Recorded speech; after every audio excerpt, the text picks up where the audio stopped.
Ladies and gentlemen, a warm welcome to Joshua Culibao back in action at UFC 275 against Seung Woo Choi. This one should be an absolute banger. We've missed you in the octagon. How's it been on the time off, and just how pleased are you to be back in there? I've been good. Besides Australia going into lockdown, the whole COVID lockdown kind of made it hard to get a fight in last year. And then just as I got my my fight booked for Damon Jackson, I actually caught COVID, and that really sent me bad ways. So yeah, I'm just excited now. Finally feeling a lot better. Finally got another name and fighting on a big card. So it's been a year, so I'm super excited to just go out there and do my thing. Are you feeling sharp? I've seen you posting pictures alongside killers. I know Martin Nguyen very well, working out in Asia. How's it going training with those guys? Yeah, it's good. Like it's always good to have the high level quality sparring partners and training partners. It just goes to show that Australia, the Australia-New Zealand region, we're slowly catching up, and when we're slowly showing the world that we don't need to go to Thailand or Brazil or America to get to this world-class level of training. Do you mind tipping it up just slightly so we don't chop off the top of your head there? Yep. Lovely. Yeah, thanks, mate. How important was it for you to get that win over the Wolverine? Because when you're on a layout like this, if you're coming off a loss, it can get to you, right? Was that important to you to know that your last fight ended on a good note? Yes and no. Like the win was obviously a big thing because like I had a short notice fight, which was I lost, which was I was fighting upper weight division. The second fight with Charles Jourdain was a draw. So again, that's still not a win. And then if I was to have lost that fight, it means I would have lost 2 times and had a draw. So and then having one more fight on my contract, it wouldn't have looked really good. So that win was good for the sake of just being able to say I have a win now. How big is this opportunity being on a numbered card in Southeast Asia as well? It feels like against a guy who's very highly rated and also quite fun. Yeah, it does. I don't know how to put it. Just super excited. It feels like the timing was just right. Like this was meant to be. It was meant, like maybe I was meant to catch COVID and not be on that UFC fight night in Vegas, which I already fought on. So yeah, now I'm fighting in Southeast Asia and on a numbered pay-per-view and against a really game opponent, which is probably going to bring the best out of me. So yeah, super stoked.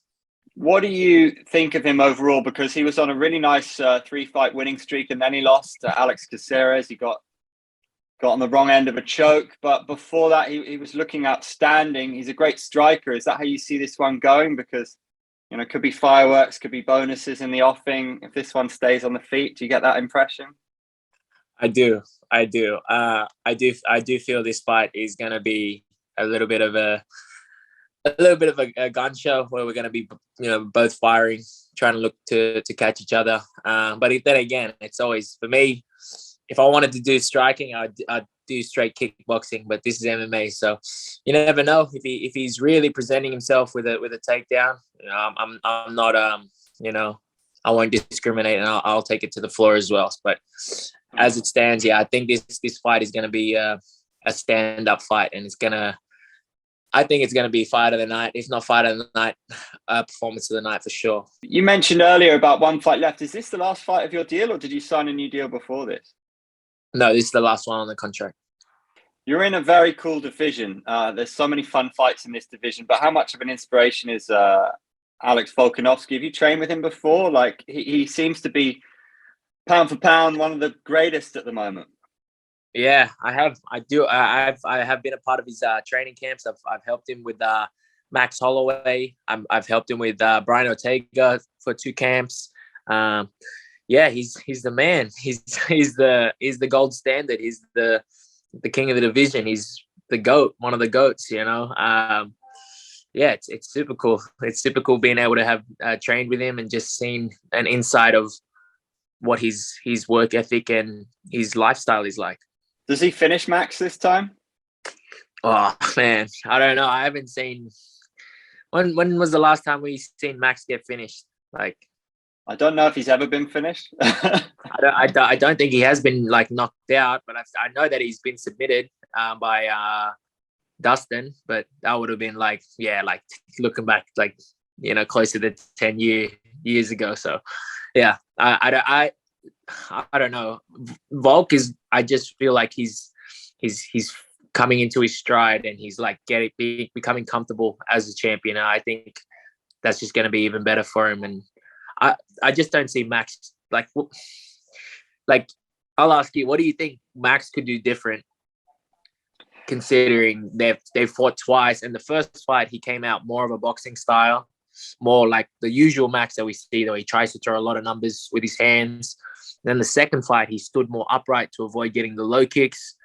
He did well at some stages of the fight, but like again, he stood upright, trying to be more of a kicking style, and he still couldn't get the job done. So I don't know, like what he could really do. Maybe he comes out and turns into a wrestler or something. So who knows? I don't know. I don't think he beats Alex though. Do you think Alex gets it done again, but it's probably going the distance? Most likely. I like Max is just, he's just too tough for his own good.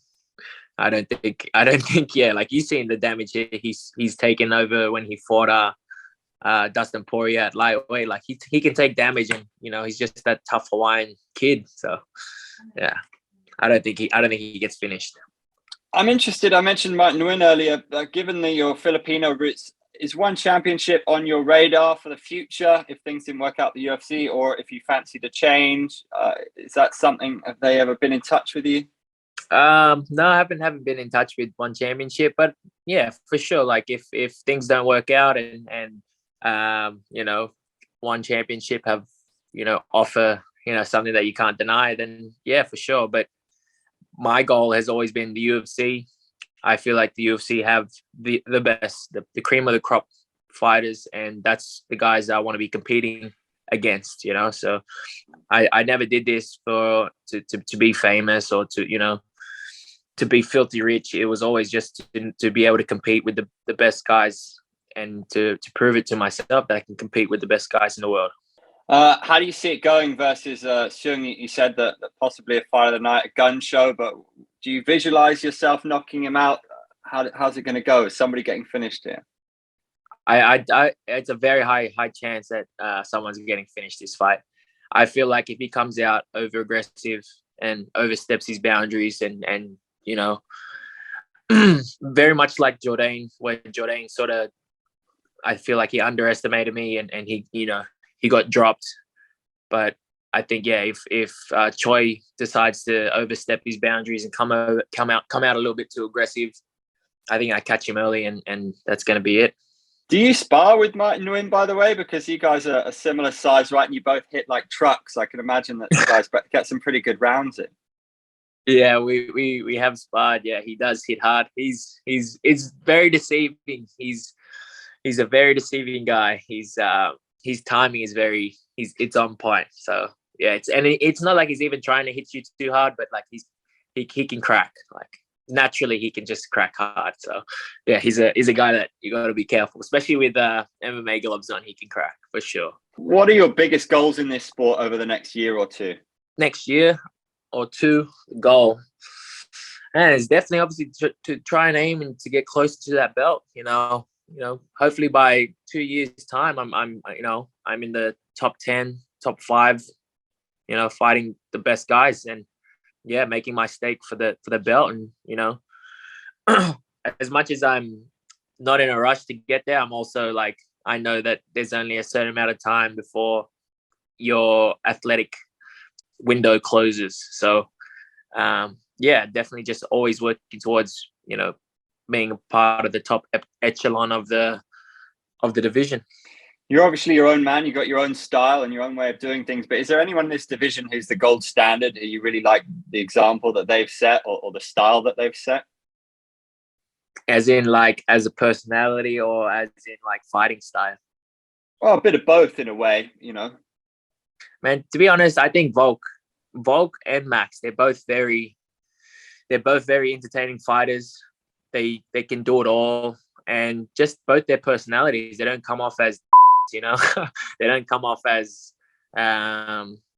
like a fake, like someone putting a fake front on. And I really appreciate like guys like that start off. They're the same person that they were when they started off, before they were even champion, or when they get to become a champion, they didn't change. You know what I mean? So I can always appreciate a guy that's, you know, that's always been loyal to the people around him, who got him there, who got them there. And that's both of them. I feel both their personalities are like that. They didn't change for no one. They didn't change just because they got a little bit of money. They didn't change because they got the status of being a champion. So those two definitely are like the gold standard, I reckon. Always a pleasure to speak to you, mate. Can't wait to have you back in there. It's been a while, and Seung Woo Choi is going to be a fun fight. Looking forward to this one. Yeah. Thanks a lot. Thank you.